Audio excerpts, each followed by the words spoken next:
Hello and welcome. This is the Marketplace. Here we talk about markets, we discuss trends and how global development impacts business activities here in Ghana and you personally. On the program today, we'll be looking at how banks are actually making progress at making sure that most of the loans they give out, what they call the non-performing loans, are returned. We're talking some tax issues to do with the new and some current strategies being taken by the GRA to actually make sure they rake in more in terms of taxes. We'll be looking at that also here in detail. We'll be getting in touch on the ground to find out what exactly is happening and what the strategies are they are employing to make sure these things are done here on the Marketplace. You can get interactive with us. Our Twitter handle is Joy Business GH, and on Facebook you can join us via Facebook Enjoy Business, and also broadly you can just reach to us and also get more business stories via myjohnonline.com/business. My name is John Kojo Amwako. Please stay. Marketplace returns.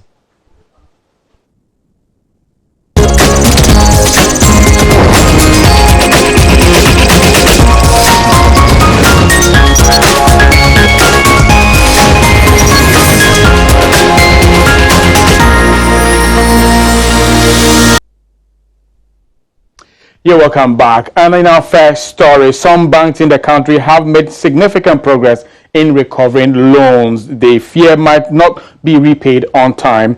Many of the banks saw a huge decline in the profit last year as a result of delays in servicing loans by customers. And also banks like Standard Chartered Bank subsequently reduced their lending to some sectors of the economy. The managing director of Ecobank, Morgan Asiedu, has been explaining all these things. But we also do have Nana Otuachampo on the line to also let us know exactly what actually is accounting for some of these huge non-performing loans amongst the banks and the implications thereon here on the economy. Nana Otuachampo, if you can hear me, you're welcome to the Marketplace.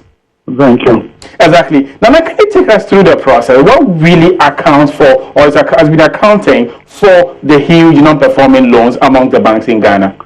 Well, when we say non-performing loans, we mean loans which have not been able to keep to the terms of the agreement, as is lend money in anticipation of the money being repaid. And lent on what we call condition precedent, in that they are being lent for either business or for a personal project. And the repayment is what the bank is looking for. And that repayment is based on, for instance, if it's a business loan, the business generating enough income for the loan to be serviced. If that business then falls into trouble, for instance, last year we had this Doomsor issue which affected quite a huge number of businesses, and therefore their ability to generate income to service the loans were restricted, and that has been part of the cause of the huge non-performing loans that we see in the banking sector. On the personal level, again, somebody might take a loan based on his anticipated income from employment. If because of these difficulties they lose their employment, then their ability to service the loan again becomes restricted. So there are a multitude of factors that lead to non-performing loans. But none of these conditions that you've enumerated has been with us for quite some time now. Why is it that this time around it's sort of like escalating, for which even the central bank has to actually warn the banks and the general public to sort of like make sure we bring these particular numbers down? Yes. With the benefit of hindsight, it has been accepted that what happened last year is unprecedented in terms of the effect on productive capacity. The power crisis was a rare crisis which has not in the history happened before. And therefore, that is what is leading to this unprecedented loan default. In the past, it's been very short-term, intermittent within the shortest possible time. But this has been the longest period that we have witnessed in terms of effect on productive capacity, both at the business level and at the personal level. So what happened last year naturally is leading to the unprecedented levels of non-performing loans. Now let's also look at this. Now we do know we have a chunk of them in most of the banks' books. what do we do, I mean, as an economy and as banks to make sure these things don't come anymore? I mean, let's look at the preventive measures first. What do we do to prevent that? And even as it's happening, what do we do to cut them back? The preventive measures lay in part in the analysis that we do before loans are granted. Now, those analyses sometimes assume certain in that we don't factor in. Okay, we've lost base with Nana. We surely make sure we touch base with him back again and bring him so we can actually complete the discussion we just started. But essentially, what he's saying is that banks have a lot of these that in their books, and they need to really make sure they get rid of it. But the condition precedent, what actually make these things happen is actually the fact that banks don't do some due diligence very well before they go into this loan, and also the economy in general also can pose certain difficulties for people to really make payment. Now we have Nana back on the line. Nana, you were on a point before the line tripped. Yes, I was trying to give some insights into what we have to do before the loans are granted. We go through an analysis process, and that analysis, for instance, will look at financial analysis, looking at the activities of the business in the present form. Now, in the future form is where the difficulty lies, because if the business has had a good supply of electricity and they've been producing at X level, what happens if they are not able to get supply of electricity and therefore they are not able to produce? So these are some of the unanticipated problems that sometimes it's difficult to factor in at the analysis stage. So the better the analysis, the better the chances of retrieving the amount that you lent. Okay, Nana, let's look at it. It's happened. So what are the procedure, or what mechanism should the banks take to sort of bring these numbers down from their books? Because I don't know, for example, Standard Chartered Bank and EcoBank are taking their individual measures to make sure these things come down. The central bank is worried. What should they do? Well, normally when it happens, what we call for theoretically and both practically is for the lenders to be flexible, because the majority of these loans have become non-performing, not because the borrowers don't want to pay, but the ability to pay is restricted. And therefore, the more flexible that the lender can be, the better the chances of retrieving some of these loans. If A has borrowed money to operate a business, and that business last year encountered some difficulties in terms of power supply, and therefore they haven't been able to keep, then you go for restructuring. If the business is still in operation, you restructure, make it a little bit more flexible for them so that they can start servicing. And in a worst case scenario, you may have to write off some of the accrued interest. That is a debating factor against the ability of the business to continue operating. So it calls for flexibility on both sides, both on the lender and on the borrower side. But we're talking of restructuring to see if business can pick up, and then they'll be able to meet the repayment. Okay, then finally, before I let you go, some analysts also do fear that this is going to make loans very expensive here, because all these monies that are going down the drain, or let me say, are in the bad books of the bank, going to be added back onto the new loans that are going to be contracted, making the loans very expensive. What was your take on that as well? Well, I agree, because how loans are priced are dependent on several factors, including the performance of previous lending. And so if the performance of previous lending has been bad, then those will be factored into new lendings that will be made. So yes, I agree that they have to be looked at. Yeah. All right, Nana, we thank you very much for your time here on the marketplace to brief us as to what exactly is it when we say non-performing loans, and also the mechanism banks are taking to make sure these numbers are cut down from their books, and also as individual what we should be doing to ensure that we don't put these banks in some of these difficulties. Now moving on here on the marketplace. The Special Revenue Mobilization Task Force has, clamped down some 5 mobile phone shops at the Tiptoe Lane here in Accra. The market force, or the task force, embarked on the exercise this morning and is taking it to other retail market as part of door-to-door tax compliance exercise here in Accra and the entire country, Ghana. The exercise forms part of the initiatives by the Ghana Revenue Authority to get more taxes for the running of the economy,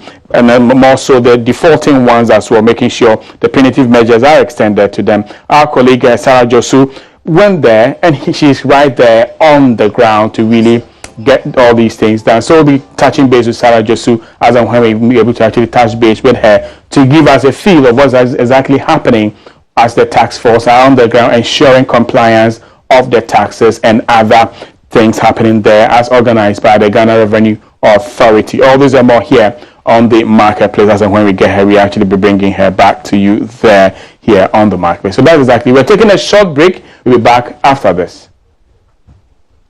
Existing and new banks.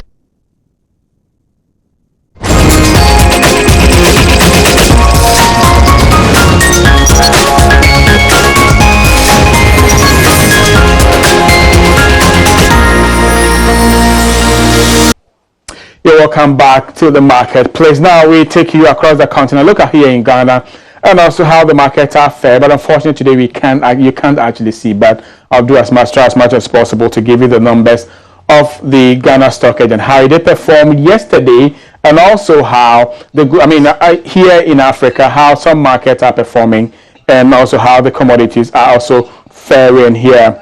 And then we're moving on, starting from Johannesburg in South Africa, where the JSE FTSE recorded some decline of about 250.15 points, as the year-on-year still remains 1.46% per annum. So quite an impressive performance there coming from South Africa. But in Nigeria, similar news is also happening there, as the entire market recorded an appreciation of 186.96 points to be closing the year around 4.74% per year on year. And now moving on here, also in Egypt, the EGX Top 30 index declined marginally to almost about 24.12 points, as the year on year is proving quite resilient and positive for investors, as it's returning 10.71% per annum. And Morocco's All Share Index still standing 11.71 in terms of the volumes traded, but the year on year is still positive 9.18%.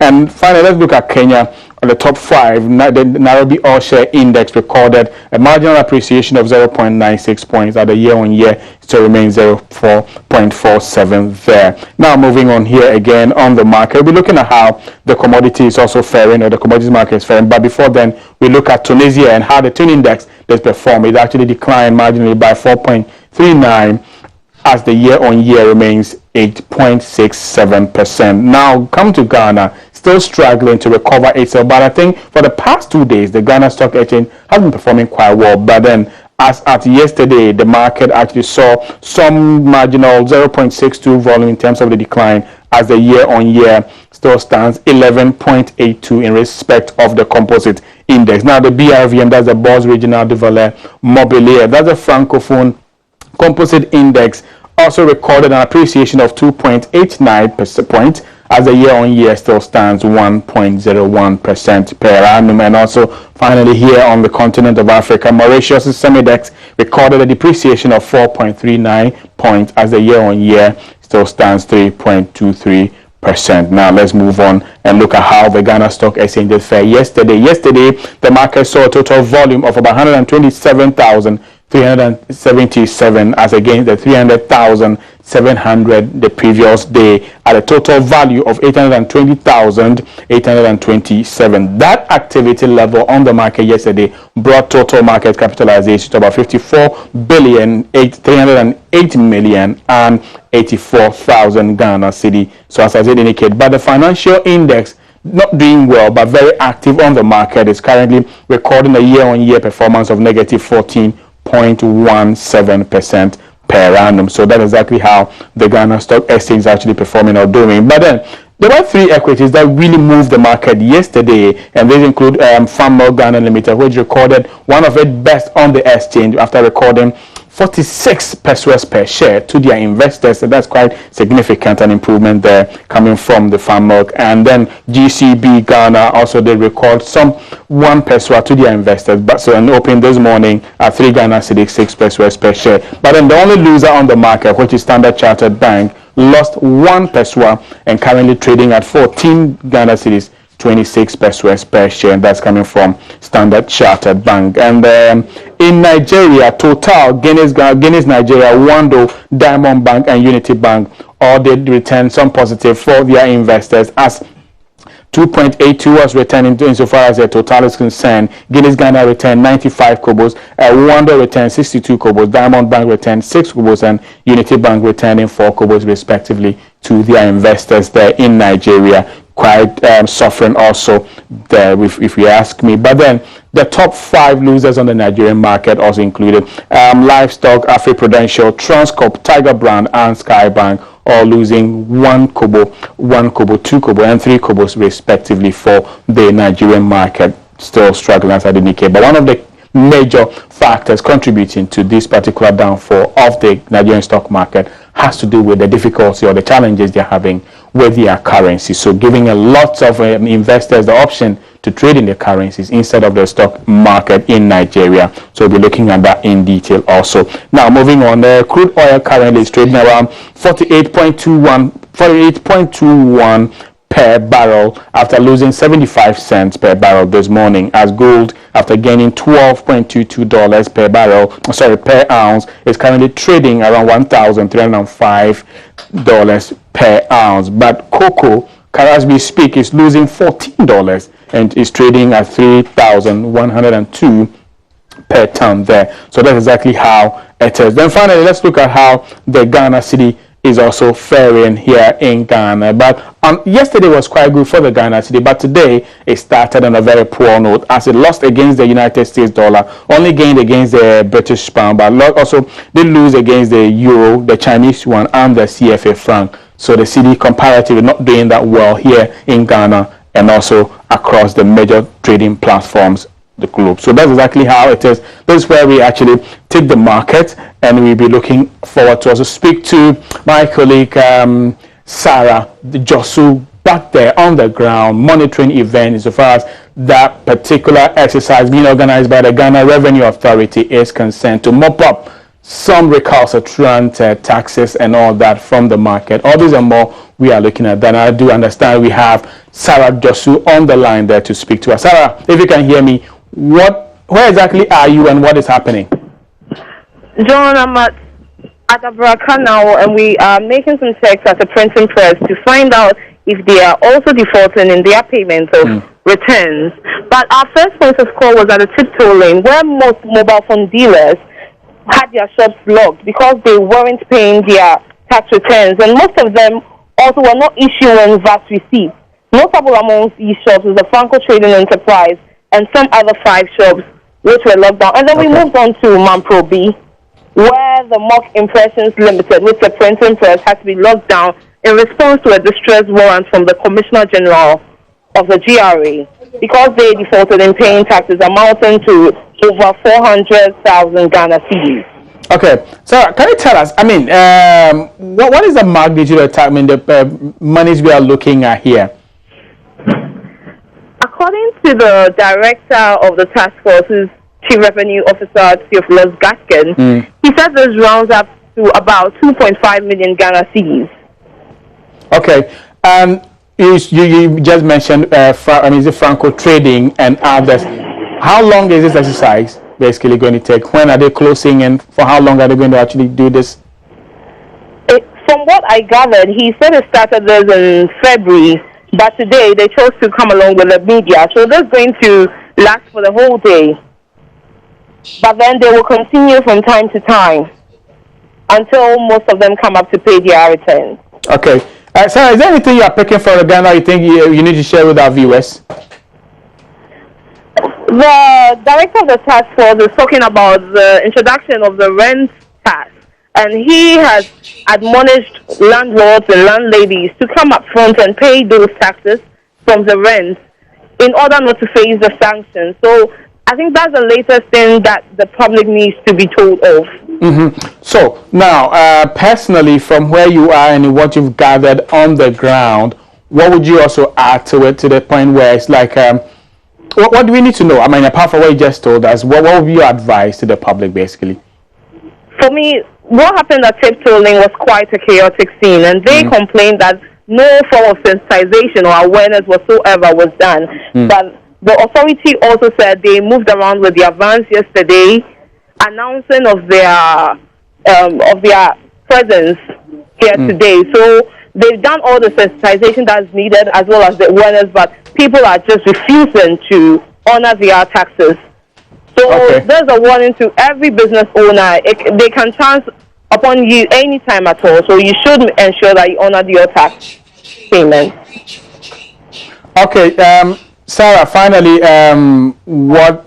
how many companies so far, can you count, or were you able to actually count the number of companies that has been affected with this? And would you say it is quite on an alarming scale? So far, it's 2 major companies that have been affected, which is the Mock Impressions Limited and the Skyco Printing Press here in Adabraka. And at the Tiptoeling, we closed about 6 phone shops, which is Franco Trading Enterprise, Nana Preco, and then a Huawei dealer, amongst others. Okay. All right. So we are still moving around, and we should have enough by the end of the day. Okay, we thank you very much. Then that was Sarah Josu of our business desk, bringing us up to speed on what's exactly happening so far as that exercise to mop up the taxes that people are really not paying on the ground here to us, bringing us to speed there. That was Sarah Josu. Now moving on here on the marketplace. Today is being marked as the AU Day of the African Child, and you may be wondering, what is it got to do with business? Well, here is a country we have gotten quite a number of social entrepreneurs who are focusing on improving the lives of children, and the Joy Business Van gives us a feel or a flavor of the world and how it actually looks like. Let's enjoy this. Clap for yourself. Taking school children through anti-drowning lessons, caring for children with autism. Felix Uzo and Sawakweno are 2 of very few entrepreneurs for children in the country. Felix runs the Felix Fitness Center, a holistic sports company. The proceeds from his business going to teaching children, especially in flood-prone areas, to be safe around water. According to WHO, drowning is the 3rd leading cause of accidental problem around the world. Over 500,000 people drown each year, of which sub-Saharan Africa has the highest. And most of the drowning in sub-Saharan Africa, such as Ghana, is underreported. Okay, because they are underreported, people don't know about it. Because there was a need, parents want us to see what we can do. We set up Felix Foundation. This was driven by what appeared at first a misfortune, a son with autism. Today, Auntie Sewa runs the Autism Awareness Care and Training Center, which provides training and educational services to children with autism in order for them to function more effectively in society. This is the preschool classroom. Most of them are outside doing exercise. As you say, it looks like a regular school.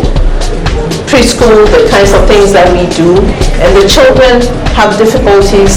Most of them have difficulties with communication, social interaction difficulties, and therefore it causes them to have behavior challenges because they have sensory issues.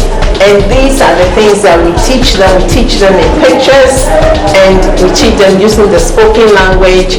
We also teach them, any form of communication at all. These entrepreneurs for children are also categorized as social entrepreneurs, meaning they are in business not just for the money, but to make social impact.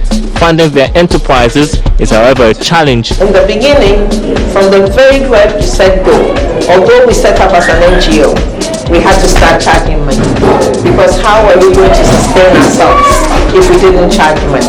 It's been 18 years that we sustained ourselves. So we've been seeing other ways and other opportunities to build this center up. So therefore, we get the children involved in other activities that we can then sell to the public to raise funds. There will always be a need, and so that will be it here on the Marketplace. My name is John Kojo Amwaku. You can actually keep your feedback and others coming, your comments coming in. If you want to tweet, our handle is Joy Business GH, and on Facebook it's Joy Business. For more business stories, you can log on to myjoyonline.com/business. Have a very wonderful afternoon.